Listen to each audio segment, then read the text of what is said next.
민수기 4장의 말씀으로 함께 은혜를 나누겠습니다. 여기 민수기 4장에는 레위인들이 어떻게 그 지파를 따라서 어떤 업무를 감당해야 하는지, 그 연령이 어떻게 되는지에 대해서 말씀해 주고 있습니다. 여기 하나님께서 모세와 아론에게 그런 지시를 하시죠. 2절에 보면 레위 자손 중에서 고핫 자손을 그들의 종족과 조상의 가문을 따라 집계를 해라, 이렇게 다시 수를 헤아리라 라고 말씀을 하는 것이죠. 그래서 이 고핫 자손을 집계를 했더니 그 집계 연령이 어떻게 되냐면 3절에 보면 30세 이상으로 50세까지 회마기를 하기 위해서 그 사람들을 숫자를 헤아리라 말씀을 하십니다. 그래서 여기 쭉 보면 이제 고핫 자손이 어떠한 일을 하는지, 또 그 다음에 게르손 자손, 또 무라리 자손, 이렇게 크게 세 가문으로 구분을 지어놓고 각자의 역할을 그렇게 하도록 말씀해 주십니다. 이 고핫 자손은 성막의 이 가장 안쪽에 있는 지성소의 법궤, 언약궤를 비롯해서 그 모든 성물, 지성물이라 말하는 그런 것들을 담당하고 운반하는 일을 하게 되고요. 그 다음에 이 게르손 자손은 그 성막 안쪽을 구성하고 있는 그런 덮개, 천, 회막, 이런 것들을 다 담당을 하고 있습니다. 무라리 자손은 가장 마지막에는 널빤, 기둥, 또 이런 말뚝, 뭐 그런 것들을 하고 있습니다. 그런데 그 절차가 아론과 그 아들들이 포장은 다 합니다. 이 지성물에 대해서 포장은 다 그 제사장들이 하고요. 그 다음에 보면 여기 15절에 그렇게 되어 있죠. 15절에 보면 진영을 떠날 때 아론과 그의 아들들이 성소와 성소의 모든 덮는 일을, 기구 덮는 일을 마치거든 고핫 자손들이 와서 맬 것이요, 그러나 성물은 만지지 말라, 그들이 죽으리라. 그래서 이 제사장들이 이 지성물을 다 포장하고 덮어놓고 딱 들고 메고 갈 수 있도록 준비를 끝내놓으면 그때 이 고핫 자손들이 와서 그것들을 이렇게 어깨에 메고 이렇게 운반하도록 되어 있습니다. 이 전체 헤아려진 숫자가 8,560명입니다. 굉장히 많은 인원인데 이 8,560명이 뭐 한꺼번에 전체 다 할 수가 없죠. 그래서 이것을 나중에 언제 이게 반열과 반차로 나누어졌는지는 성경에 정확히 기록되어 있지 않지만 나중에 다윗 시대에 가면 이 제사장들, 레위인들이 24 반열, 반차를 따라 이렇게 조가 이렇게 편성이 됩니다. 그래서 우리가 알듯이 세례 요한의 아버지 사가랴죠, 사가랴. 누가복음 1장에 보면 그 사가랴가 아비야 반열, 이 반차를 따라서 그렇게 자기의 직무를 하러 들어갔을 때 하나님의 천사를 통해 환상을 보고 그렇게 세례 요한을 낳게 되는 그런 일들이 있죠. 이 제사장들이 24조로 편성이 돼가지고 전반기 하반기 이렇게 일주일씩 총 1년에 보름을 그렇게 회막을 봉사하게 되어 있습니다. 상당히 조직적이죠. 상당히 체계적으로 그렇게 일을 하고 있는 것을 보게 됩니다. 그러니까 하나님께서 이스라엘 그 가나 약속의 땅을 주시기 위해서 이 백성들에게 여러 가지로 그 모양을 만들어 가고 계십니다. 군대라 말씀하셨기 때문에 군인으로서 갖춰야 할 것들을 잘 갖추게 하시고, 그리고 그들이 제사장 민족이기 때문에 이 예배와 제사 업무, 이 회막 중심의 그런 조직이 되어 있죠. 그래서 회막을 중심으로 진을 어떻게 편성을 해야 하는지, 이런 회막을 어떻게 설치하고 또 걷고 운반하고 이런 일들을 해야 하는지 우리에게 자세하게 말씀을 주고 있는 것입니다. 왜 그러면 나이를 이렇게 30세에서 50세까지 제한을 하고 있는가? 우리가 더 뒤에 이제 몇 장 뒤에 이제 8장에 보면 이게 또 25세로 나옵니다. 그 말씀 24절 어떻게 되어 있냐면 레위인은 니같이 할지니 곧 25세 이상으로는 회막에 들어가서 복무하고 봉사할 것이요. 오늘 말씀은 30세를 하한선으로 정했는데 8장 24절에는 25세로 또 했단 말이죠. 이런 것들을 보면 25세 때부터는 회막에 들어가서 업무를 정식으로 본다 하기보다는 인턴 생활이고 견습생으로 이렇게 일을 보조하고 배우는 그런 5년의 기간을 갖고 30세부터 정식으로 조편성이 되고 그렇게 업무를 감당하도록 한 것입니다. 30세 이하를 그렇게 정해놨다 하는 것은 정신적으로 또 어떤 경험적으로 미숙하고 실수가 있을 수 있고 또 그렇기 때문에 어떤 좀 마음의 가벼움이 있을 수 있죠. 그러나 이 성수에 관련된 업무는 아주 엄중한 일입니다. 아주 무거운 그런 엄숙한 마음으로 해야 되기 때문에 30세라 이렇게 딱 하한선을 정해 놓은 것이죠. 50세까지 정해 놓은 거는 이거는 이제 주 업무가 어떤 리더십을 발휘한다 하는 일이기보다는 이 어깨에 메고 가는 그런 운반의 일이 주입니다. 그래서 육체에 어떤 힘이 필요하기 때문에 거기에서 50세까지 이렇게 상한선을 정해 놨다 할 수가 있죠. 이러한 절차가 다 있습니다. 이제 우리가 좀 눈여겨 한 가지 볼 것은 뭐냐면 15절 말씀 아까 읽었는데요. 같이 한번 다시 보면 좋겠습니다. 15절에 그렇게 되어 있죠. 같이 한번 읽어볼까요? 15절 시작.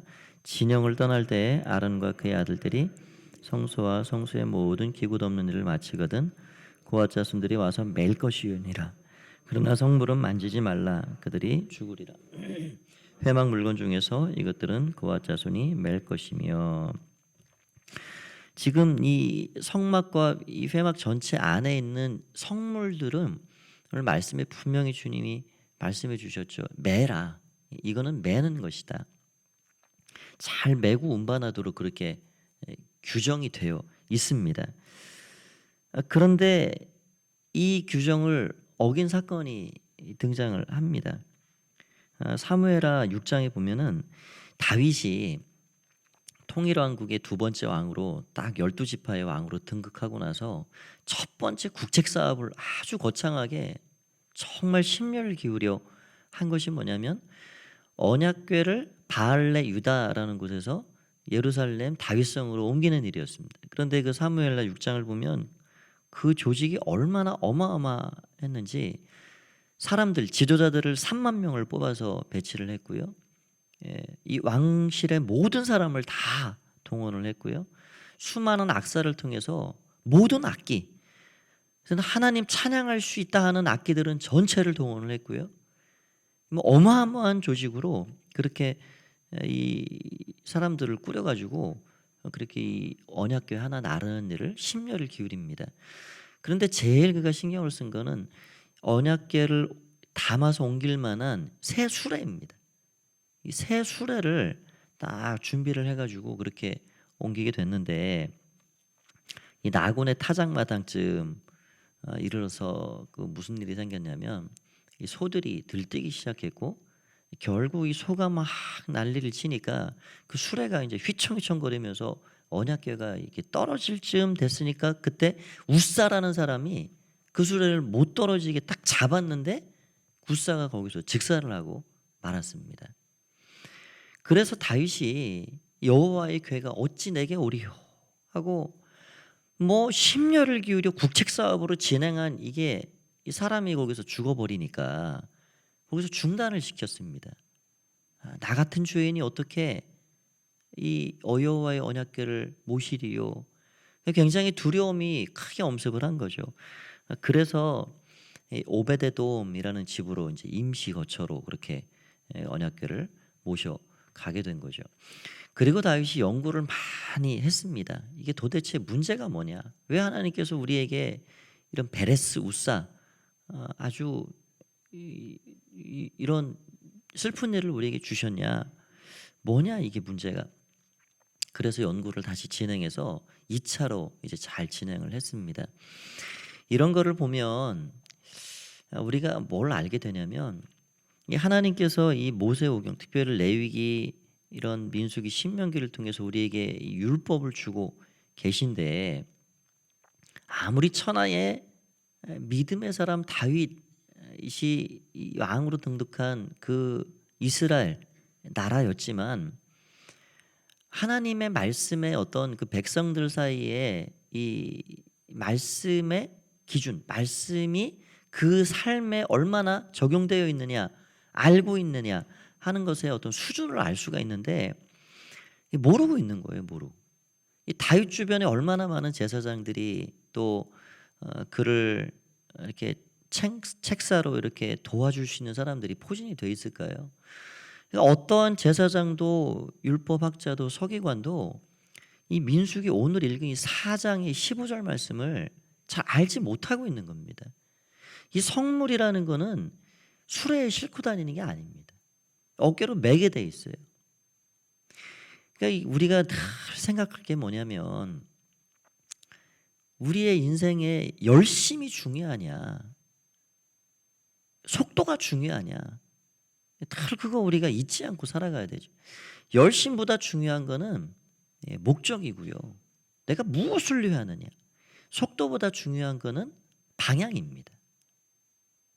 우리가 뭐 무슨 일을 해서 땀을 내고 뭐 열심을 다한다. 그러니까 분명히 목적과 이 방향을 잡고 나가야 하는 것이죠. 제 아무리 다윗이라 해도 하나님의 말씀을 뛰어넘어갈 수는 없습니다. 하나님의 말씀이라는 우리의 인생에게 주신 그 기준이 있죠, 기준. 하나님 다윗을 많이 사랑하시죠. 다윗이 마음에 합하다 말씀하신 만큼 다윗을 사랑하십니다. 그러나 사랑하기 때문에 더 그런 징계를 주시는 거죠. 내가 아무리 나를 그렇게 사랑한다 열심을 내도 말씀을 뛰어넘어서 할 수는 없다. 하나님 말씀을 우리가 따라가는 것이죠. 하나님 말씀 안에서 그 말씀을 순종하는 그 테두리 안에서 믿음도 소중하고 사랑도 소중하고 모든 것들이 하나님 받으실 만한 것들이 되는 겁니다. 그래서 우리가 늘 우리의 삶에 그래서 하나님을 아는 지식이 중요하고요. 하나님의 말씀을 더 마음에 깊이 있게 잘 깨달아 아는 것이 중요합니다. 요즘 얼마나 이단들이 난무하고 유튜브에 저도 가끔 이렇게 말씀을 듣고 또 정보들을 얻고 하지만 거기 아주 분별치 못할 만한 그런 뭐 이단까지는 아니지만 아주 위험한 것들이 많이 있습니다, 사실은. 우리가 이 교단에서 이 경계하라, 참여하지 말라라는 그런 이단들이 자꾸 거기에 말씀도 올려놓고요. 뭐 너무 무분별하게 돼 있죠. 그러니까 우리가 하나님의 말씀을 잘 갈수록 마음에 담고 그리고 분별력을 높여가지 않으면 굉장히 흐려지게 돼 있는 그런 세상이지요. 그래서 우리가 늘 하나님의 말씀을 따라 사는 것이 너무나도 중요하다 하는 것을 알게 됩니다. 오늘 하나님께서 우리에게 주시는 그 말씀을 마음에 담으면서 우리가 하나님이 기뻐하시고 원하시는 그런 믿음의 삶을 살아가는 것, 그것이 무엇인가? 하나님의 말씀을 따라 순종하고 살아가는 것, 그런 것이다 하는 것을 알게 됩니다. 오늘 이 레위인들은 이 세 가문을 따라서 자신들에게 주어진 업무를 잘 감당하는 게 본인들의 일이죠. 우리 각자도 받은 사명과 달란트가 다르게 되어 있습니다. 어떤 이는 기도를 통해서 하나님 나라를 확장해가고, 어떤 이는 또 시간을 들여서 땀을 통해서 하나님 앞에 자신을 헌신하고, 어떤 이는 내가 진 재물을 통해서 하나님 앞에 하나님 나라를 위해서 수고하고 헌신하고, 뭐 두루두루 우리에게 다 필요한 일들이죠.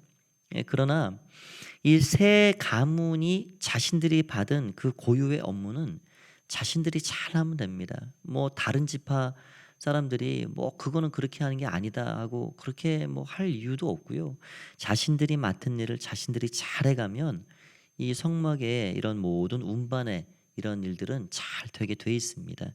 그래서 우리는 우리를 불러주신 그 부름의 직책을 따라 그 직임을 따라 우리가 우리의 사명을 잘 감당하면 하나님 주신 달란트와 그 재능을 따라 능력을 따라 감당하면 하나님의 교회, 하나님의 나라는 아름답게 세워져 가는 것이죠. 먼저 그 나라와 의를 구하는 마음으로 하나님 영광을 위해서 그렇게 우리가 하나님 앞에 나아가기를 원하고요. 또 가장 중요한 건 늘 점검하는 것입니다. 말씀드린 대로 열심히 하는 것보다 그 열심을 누구를 위해, 무엇을 위해 우리가 하고 있는가, 누구를 위해, 무엇을 위해 하고 있는가. 그러니까 저는 그런 생각을 해요. 하나님께서 하나님의 나라에 우리가 다 심판대 앞에 최종 서게 될 텐데 거기 섰을 때 뭘 물어보실까? 너 얼마나 열심히 살았냐? 그건 묻지 않으시고 너 그 열심을 무엇을 위해 그렇게 했냐? 누구를 위해 그렇게 했냐? 무엇을 위해 살고 누구를 위해 살았느냐? 그거 우리에게 묻지 않으실까? 지난주에 우리가 말씀 주일에 생각했듯이 나만을 위해 한 거는 하나님께 내 드릴 수도 없고 뭐 이렇게 변호하고 자랑할 수도 없습니다. 그런데 주님, 제가 미약하지만 제가 내 이웃을 위해서 이만큼 섬기고 일하고 왔습니다. 제가 부족했지만 주의 몸된 교회를 위해서 이만큼 제가 가진 것, 재능으로, 시간으로, 재물로 이렇게 섬기고 왔습니다. 결국 남는 거 그겁니다. 나를 위해 쓴 거는 하나님께 그거 내놓을 수가 없어요, 사실은. 남는 거는 결국 하나님을 위해서, 나의 이웃들을 위해서 내가 무엇을 위해, 누구를 위해 쓰고 살았느냐 하는 것이죠. 그래서 오늘 그런 것들을 잘 점검하면서 우리가 하나님 앞에 말씀을 통해서 말씀 붙잡고 주의 교회를 잘 섬겨가야 할 것입니다. 오늘도 복된 하루 되시기를 간절히 축원드립니다. 기도하겠습니다. 하나님 아버지, 감사합니다. 오늘도 귀한 말씀을 생각할 수 있도록 은혜 주심을 감사합니다. 우리의 열심이 말씀을 초월하는 열심이 되지 않게 하여 주옵소서. 우리의 헌신이 말씀 안에, 말씀의 테두리를 따라 순종하고 또 땀 흘리는 그런 열심이 되기를 원합니다. 하나님, 하나님을 알지 못할 때, 율법을 알지 못할 때 다윗이 범한 실수를 우리가 또 생각해 보았습니다. 주님, 이 모든 교과서를 통해서 우리는 교훈을 받고 또 우리는 재차 실수하지 않도록 하기 위해 우리의 삶을 점검하기를 원합니다. 열심을 갖되 의미 없는 열심이 아니라 우리가 방향을 잘 잡고 하나님을 잘 섬겨 나갈 수 있는 귀한 은총을 우리 모두에게 허락하여 주시옵소서. 이 하루도 주의 손에 모든 것들을 의탁드리올 때 주님이 함께해 주시길 원하오며 예수님의 이름으로 기도하옵나이다. 아멘.